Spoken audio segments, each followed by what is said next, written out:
If you're a man struggling with depression or you just want to optimize your quality of life, this video is going to unpack the true solution to male depression that doctors, therapists, and society do not know about. The first thing you should know is that male mental health is an extreme problem right now. Suicide rates are steadily climbing, and suicide is actually the second leading cause of death for men under 45. And this was found in a 2023 CDC report. The other thing you should know is that low testosterone is a major cause of depression. And most mental health experts are totally unaware of this. Your therapist doesn't know this, and most doctors don't know this either. So it's important to realize how powerful hormones play a role in your mental health as well. Testosterone has functions in the brain. We always think of testosterone as being in the body, but your brain has sites called androgen receptors, and that's where testosterone binds to, and they're located in a bunch of different brain regions and they have different functions, such as number one, fear perception. When testosterone binds to a little thing in your brain called the amygdala, it reduces your perception of fear. So, this overall reduces generalized anxiety. Testosterone also helps the brain produce more dopamine, and dopamine is that feel good chemical. It also makes you feel alert, and it's related to motivation. So it's not really about pleasure. It's more about giving you drive and essentially zest in life. And the other function of testosterone in the brain is status attainment. It drives you to climb the ranks in society and gain status. When a man gains status, that brings about a sense of fulfillment. So when testosterone is low, all of these mental effects that it has are reduced, and that can create depressive symptoms. Now, those are just a few. Testosterone has a ton of functions in the brain. Essentially, this study showed with very conclusive evidence that when men have low testosterone, they are much more likely to be depressed. So that's point number one.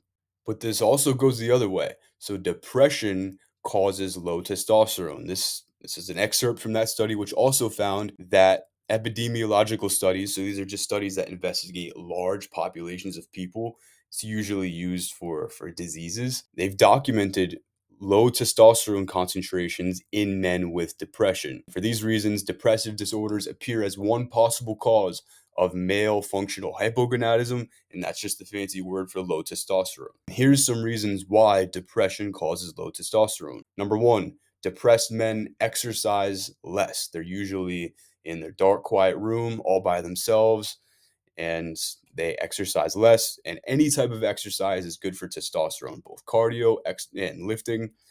Exercise is good for testosterone. Depressed men socialize less, and human beings are social animals. You might wonder, okay, how does that relate to testosterone? Testosterone is really just a reflection of your overall health, and that's mental, physical, spiritual, and social health. There's a ton of different buckets for health. If your social health is not very good, if you're socially isolated, then your testosterone production will not be optimized. I always like to relate things back to evolution because evolution is the reason why things are the way they are. So think the caveman who's a social outcast kind of out there by himself, he's probably not going to be very high testosterone because he's not among the other cave people. He's not climbing status. He's just kind of tucked away in a corner. And that has a psychological effect on your testosterone, which we'll talk about in just a second. The third reason is because depressed men tend to be either overweight, they sit around and they eat too much and they gain body fat, or they're way too underweight because they don't eat enough and they're very apathetic. Being either extremely overweight or extremely underweight, whichever end of the spectrum you might lie on, that leads to low testosterone. And the last one is, and this is the most powerful reason why testosterone or depression causes low testosterone, is mind-body interactions. A lot of us are unaware of the fact that our mind has a direct effect on our body. Think of it like this. If you think sexual thoughts, which are purely images in your mind, your body will get an erection. So you can literally think your way into an erection. The same way, if you constantly think negative thoughts about yourself, then it follows that you could think your way into low testosterone. Just think about it. A man who always thinks thoughts like, I'm not good enough, I suck, I hate my life. Do you really think a guy who's thinking thoughts like that is going to have high testosterone levels? Testosterone, which is associated with go-getter energy and being a man?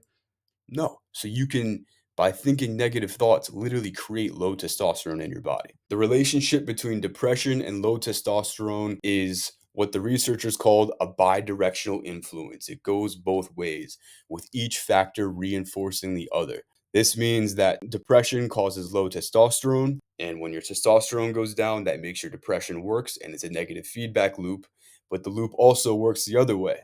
If you have low testosterone, that can make you depressed.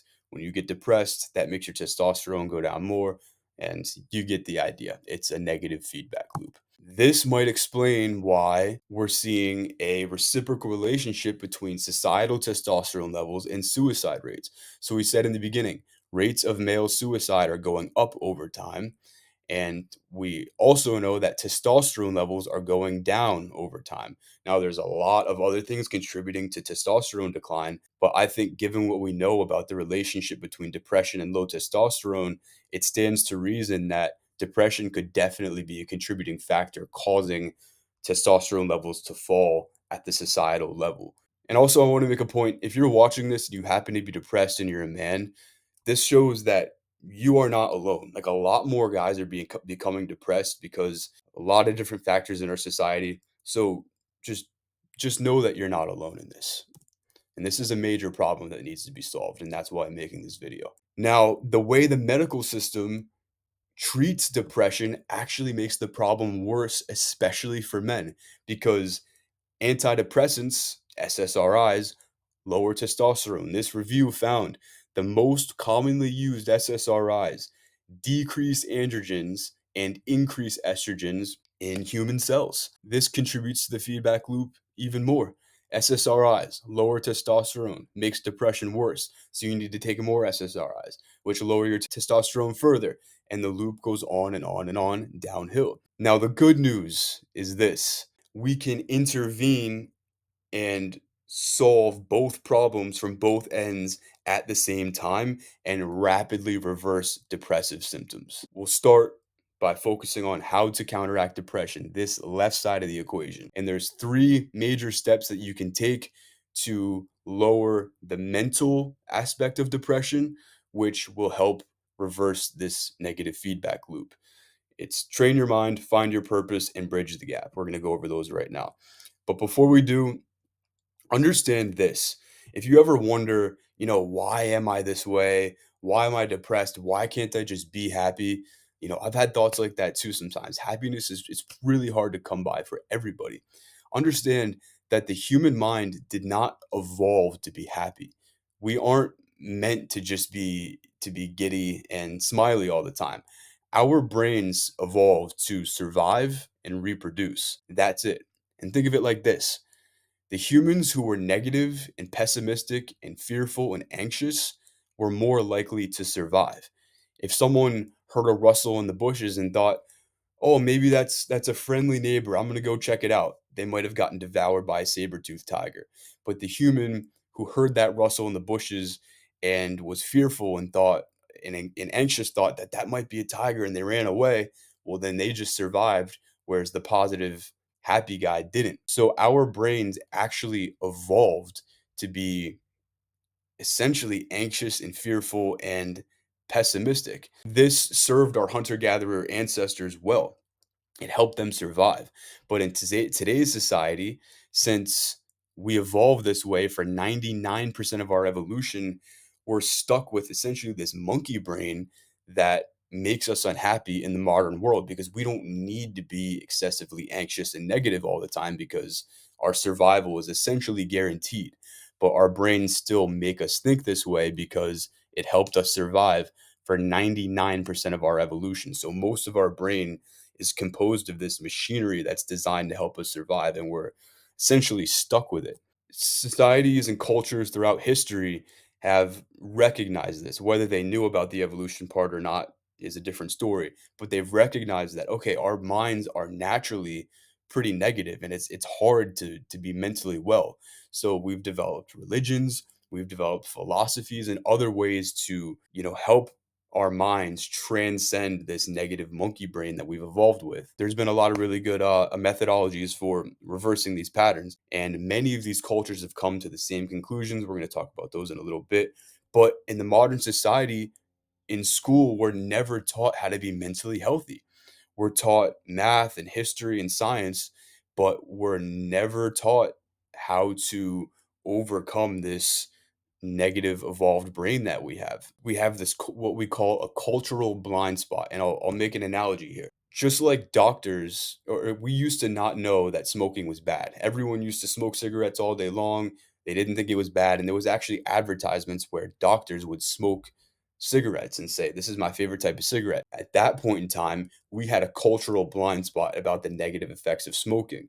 Well, in today's world, we have a cultural blind spot about the negative effects of negative thinking. And as a result, we don't really come up with any solutions in 21st century America.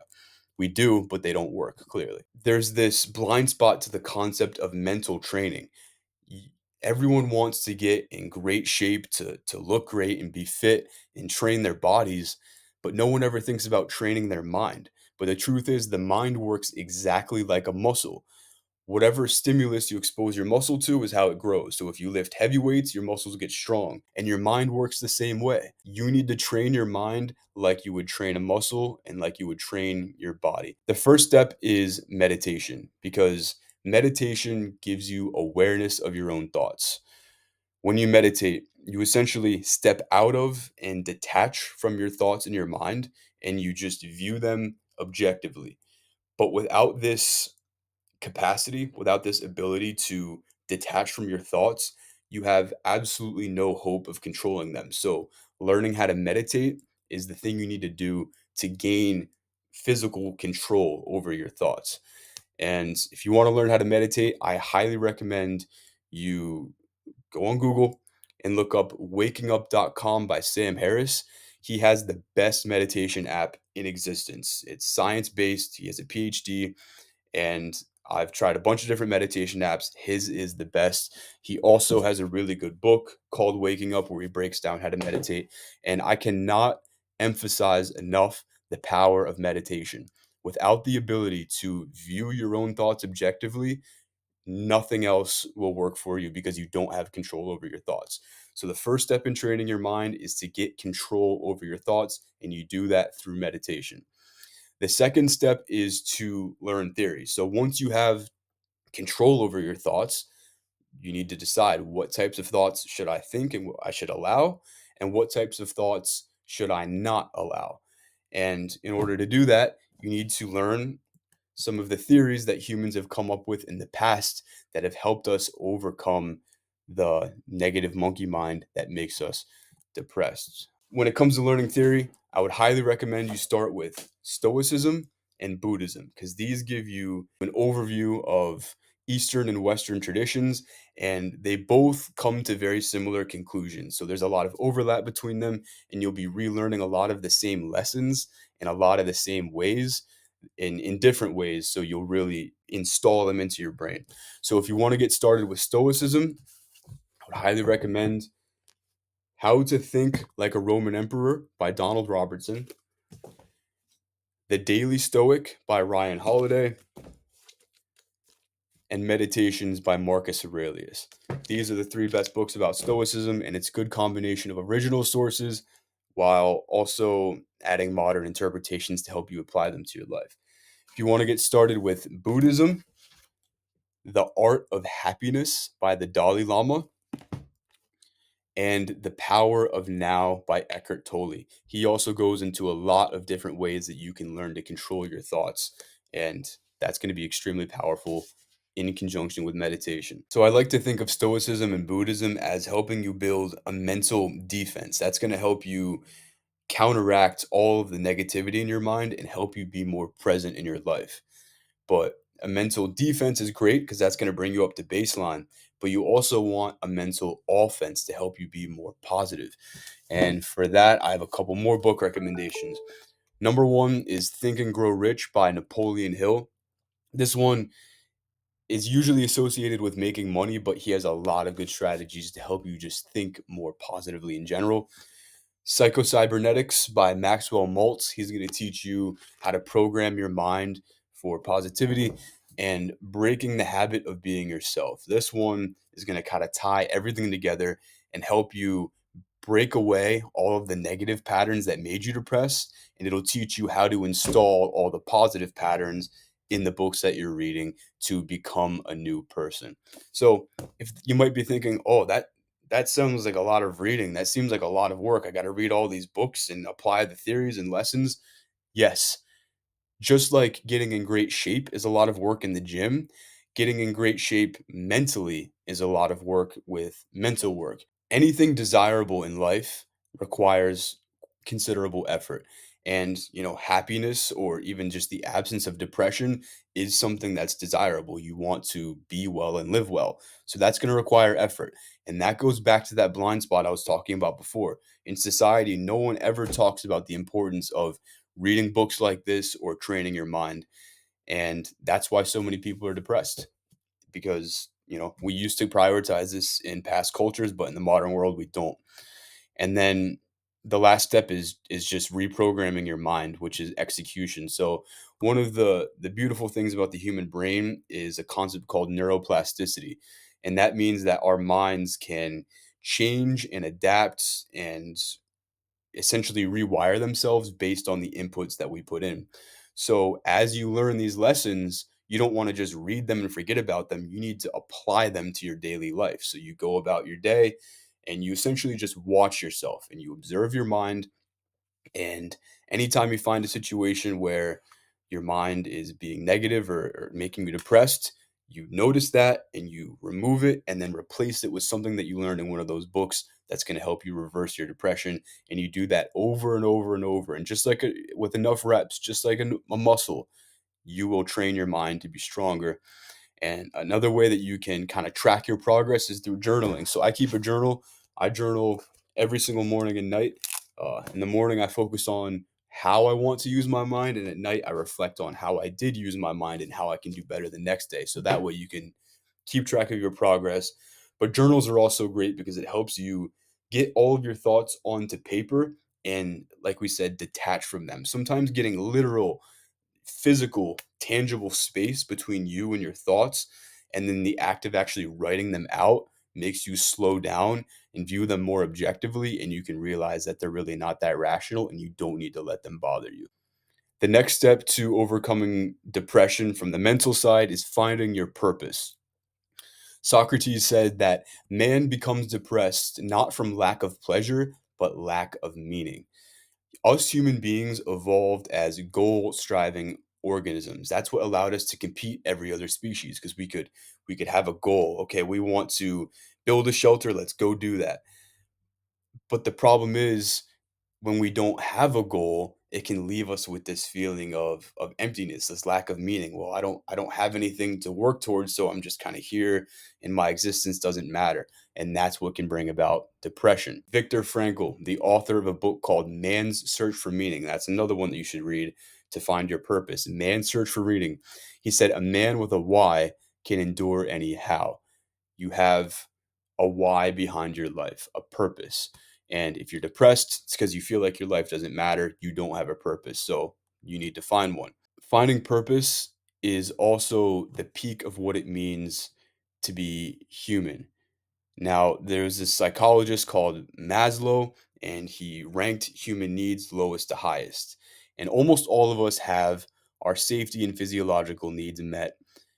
Love and belonging, I guess that's another thing I should talk about briefly is if you're depressed and you don't have good social relationships, you don't have many friends, don't blame other people. You should focus on becoming the type of friend that you want to be. You should focus on becoming the quality of person that you would want to see in a friend. And that's something that Socrates taught to people as well. You attract what you are in this world. And having love and belonging is an important part of Maslow's hierarchy. So you need to make good quality friends and have good quality relationships. But that also, like mental health, requires work, that requires being a good person.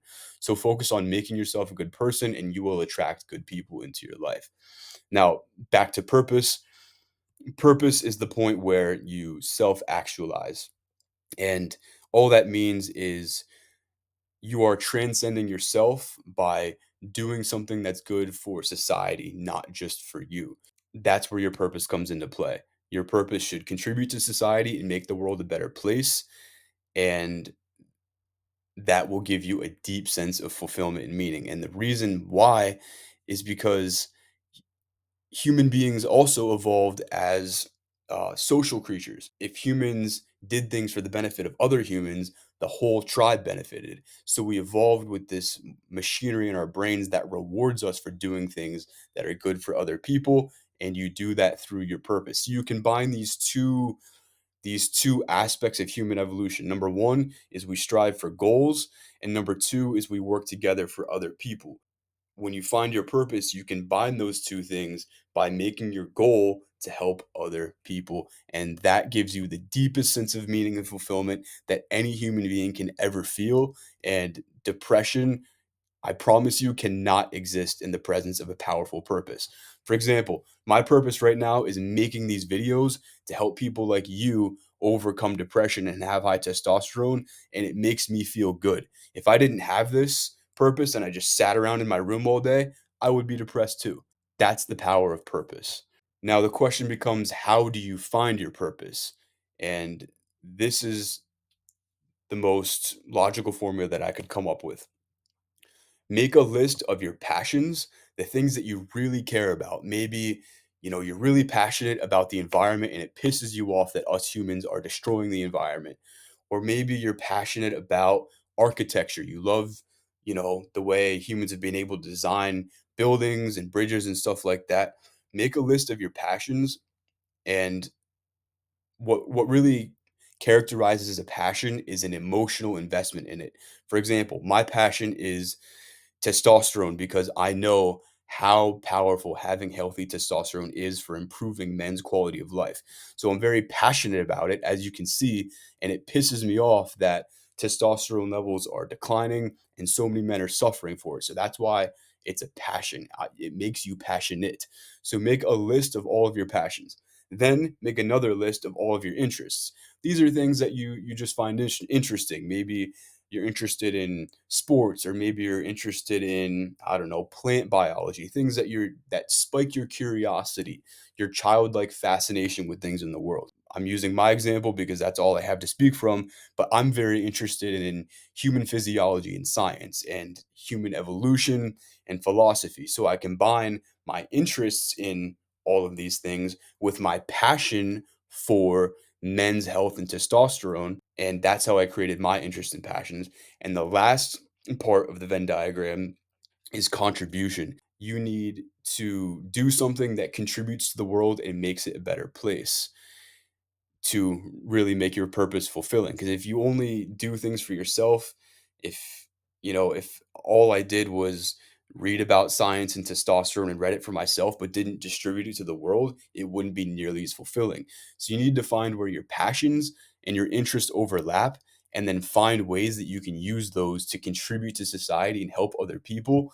And right in the middle there is where you will find your purpose. In my case, my version of contribution is making these videos, and also my coaching program where I help men improve their testosterone levels naturally. By doing so, I'm combining my passion for the problem with men's health, my interest in philosophy and human physiology and exercise, and I combine it into a contribution that makes the world a better place. And that's how I found my purpose. And you can follow the same process for yourself.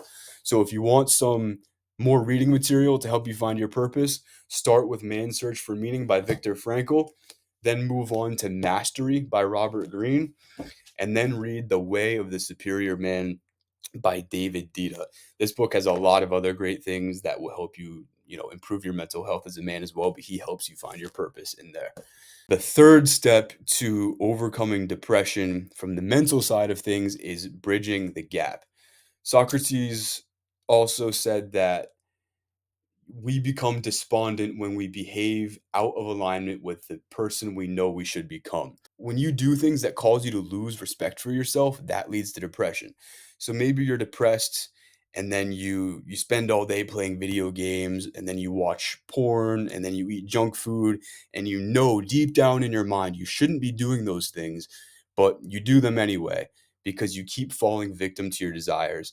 And every time you do that, you lose more and more respect for yourself, and that causes you to be depressed. So you're acting in a way that you're acting as who you are now, but there's this version of you that you want to become. All human beings have a current self and a desired self. We're always seeking to evolve and improve. That's another core aspect of being human. So you probably have an idea in your mind, whether you realize it or not, a mental picture of who you want to become. But every day you act out of alignment with that. You don't do things that would lead you to the person, to the man you want to become. But what you need to do is act like the man you want to become now. You need to behave in a way that's in alignment with the person you want to evolve into. This whole idea in society that you need to just be yourself only makes things worse, because the current version of yourself is what's causing all of your problems. So you need to act in a way that is not yourself. You need to act like someone that you're not, to improve and get out of the situation that you're in. And your conscience is always watching. Every time you give in to porn or junk food or whatever other activities that make you lose respect for yourself, your conscience keeps score. But every time you do something that moves you closer to who you want to become, your conscience notices that and says, okay, I'm doing things that make me worthy of self-respect. And the more times you do that, the better you get at it, the more you respect yourself, and the closer you get to the person you actually want to become. It's this constant process of stopping the things that got you where you are and doing the things that get you where you want to go. There's this quote by Alex Hormozy who says, confidence isn't made by shouting affirmations in the mirror. It's by having a stack of evidence that you are who you say you are. Define, like, write down the characteristics of the type of person you want to become, write down the specific actions you need to take to become that man, and then take those actions every single day. And therapists won't tell you about this. They'll just say, love yourself, accept yourself for who you are. But the truth is, to overcome depression and gain self respect as a man requires hard work and consistently doing what you should do to improve yourself. There's this ancient Greek parable where Hercules was on a path and there was a fork in the road, and on one fork was essentially the path to endless pleasure and an easy life, and the other path was going to be hard work and challenging, but it was going to be far more rewarding in the long run. Is essentially was essentially the theme. Taking the easy way out is never as fulfilling as the satisfaction you get from putting in the work to improve. That's the moral of the story. Now, the last thing I want to mention, since we were just talking about porn and other bad habits, is the effect of dopamine regulation. You want to stop with these if that's you, if you find yourself succumbing to things like porn and masturbation and junk food and video games and weed or alcohol or other drugs, anything like that that spikes your dopamine, but with any high comes a consequent low. You can never have anything without losing something. So if you gain pleasure from something that does not require effort, there will be a subsequent decrease in happiness after that. So you need to really cut out these habits that lead to these highs and lows, because those deep lows is what makes your depression worse. And you want to focus on getting natural dopamine, because dopamine really is one of those feel good chemicals.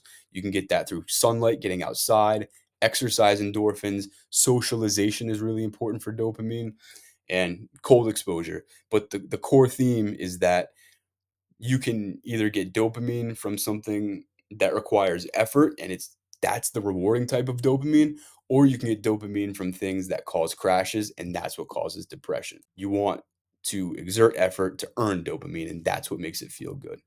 I know that was a lot, but that's how we counteract depression from the mental side, attacking this loop from the depression angle. If you do all those things, you're going to significantly reduce your depression. And as you reduce your depression, your testosterone levels will start to go up. And that's going to help get this feedback loop going the other way. But if you want to get it going even faster, you can simultaneously take measures to optimize your testosterone levels physically on the right side of the equation. The four pillars of testosterone optimization that we teach men in Vital Fitness Foundation's Testosterone Transformation Academy. This is our coaching program where we help men naturally optimize their testosterone levels to achieve any goal. Maybe your goal is to reverse depression. In the program, we would use testosterone optimization as a vehicle to get you there. Or maybe you also want to get in fantastic physical shape. You want to build muscle and lose fat. Optimizing your testosterone levels will get you there as well. So, in our coaching program, we give men all of the tools and strategies they need to optimize their testosterone to help them achieve whatever goals that they have. And we give them personalized mentorship and guidance along the way. So, if you really want all the in depth details and strategies to increase your testosterone, check out the link to our coaching program at the bottom of this page, or I'm sorry, in the description below. But the point is, in that program, we have four major pillars we focused on to increase testosterone. You have training, so that's your exercise. You got to do strength and cardio.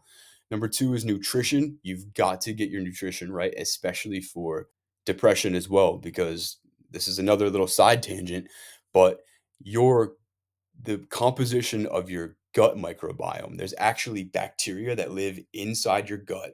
And if those are out of balance, that actually leads to depression. There was a study where they did a transplant, a fecal transplant. It sounds kind of gross, but this is a real study where they took the feces and the gut bacteria that's inside the feces of someone who's not depressed, and they put the gut bacteria of someone who's not depressed into someone who is depressed, and a couple weeks later their depression was gone.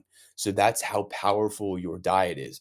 Your diet leads to your gut microbiome composition, which has a direct effect on depression in this case, but also you got to eat the right foods to optimize your testosterone levels and be healthy as well. So that kind of plays into both sides of the equation. Number three is lifestyle. This is when we dial in everything you should be doing to optimize your testosterone outside of the kitchen and outside of the gym. So this is things like getting your sleep optimized, avoiding certain chemicals and toxins that negatively affect testosterone, helping you kick those negative habits that lower testosterone, like porn, weed, alcohol, all that stuff lowers your testosterone. That's what we go over in the lifestyle pillar.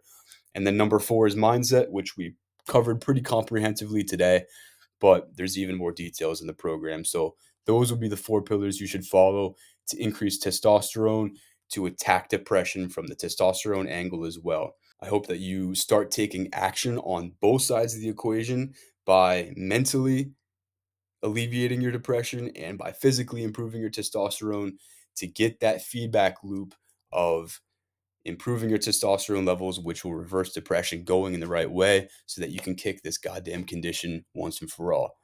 I'll see you in the next video.